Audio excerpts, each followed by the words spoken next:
السلام علیکم ګرانو او درنو کتونکو.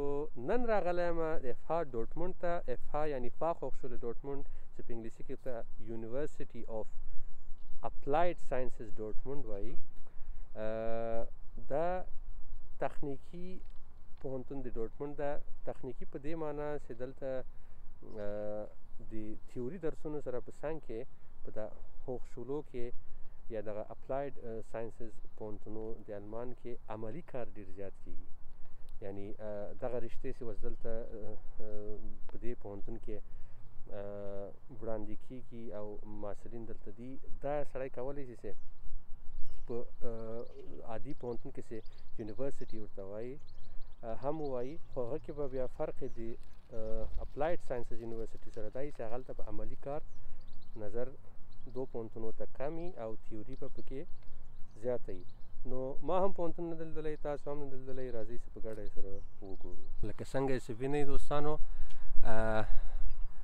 دلته د آرکیټیکچر یا مهندسي برخه او همدارنګه د هغه نه وروسته د کمپیوټر ساینس یا انفرماتیک او د لاندې چې لیکلي angewandte Sozialwissenschaften, Wirtschaft، دغه سوشل ساینسز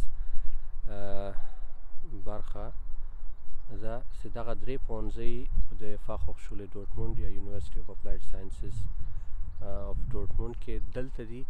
البته دلته دوه هغه دي د دې پوهنتون ودانۍ. یوه دلته د ښار نه وتلې د ډورټموند تخنیکي پوهنتون سره ده، د ټیکنیکل یونیورسټي اف ډورټموند سره، او یوه غالبا ښار ته نږدې ده. نو دا زه اوس فعلا دغه د ډورټموند پوهنتون کې چې د افها ډورټموند هغه ودانۍ ده هغلته یم، چې دلته همدغه درې پوهنځۍ دي.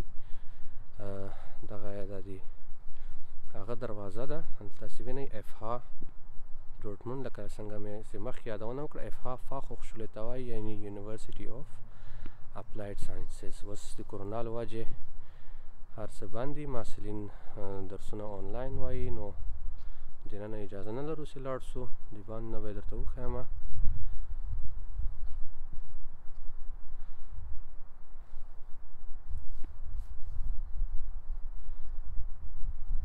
دا ډېره ښکلې ساحه لري د پوهنتون، مخې ته یې داسې وړکی پارک غوندې هم ده. دا مخامخ وړکی پارک ده.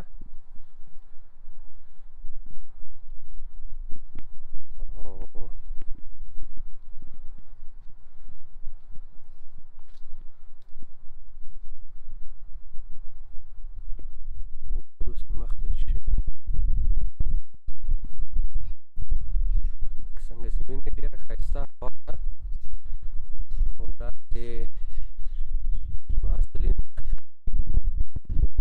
د دې ملامتي باید په کرونا ور واچوو، ځکه چې د کرونا له وجې محصلین نشته.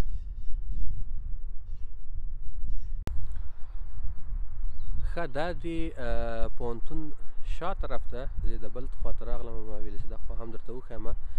او د دې پوهنتون په هکله که یو څه نور معلومات درته درکړم، هغه به دا وي چې تقریبا 12,300 محصلین لري. دا اوس فعلا چې دلته په زده کړو بوخت دي، او څه کم 6,500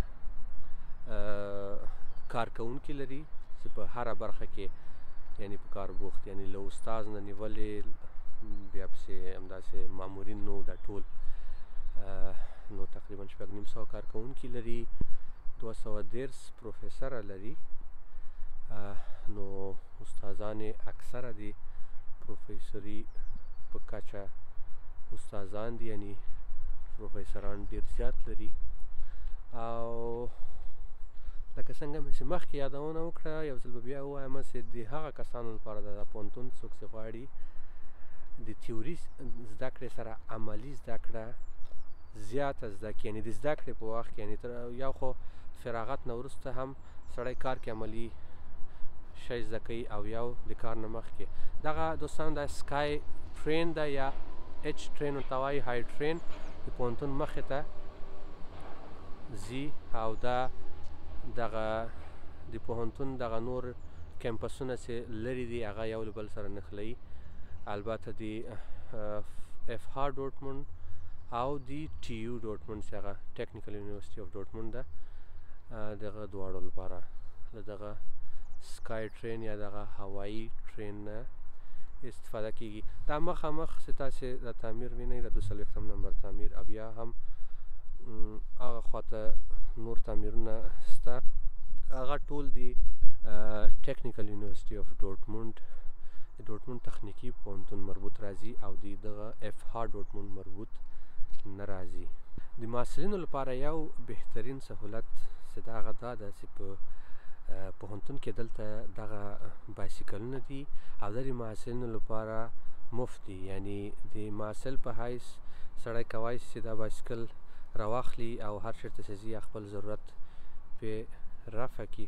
لکه څنګه چې وینئ دغلته دغه کوډ ده او تاسو ته یو هغه آی ډي جوړېږي او اپلیکیشن تاسې موبایل کې انسټالوئ او د هغه نه وروسته بیا د هغه اپلیکیشن په واسطه دغه کوډ سکین کوئ بیا اتومات دلته د بایسکل قلف خلاصېږي او د هغه نه وروسته سړی کولی شي بیا د دې بایسکل نه په وړیا ډول استفاده وکړي او بیا چې کله هغه ضرورت او مشکل هم رفع کړي یعنې هغه کار هم ترې واخیست اخر کې باید بیرته بیا دلته تسلیم کړي.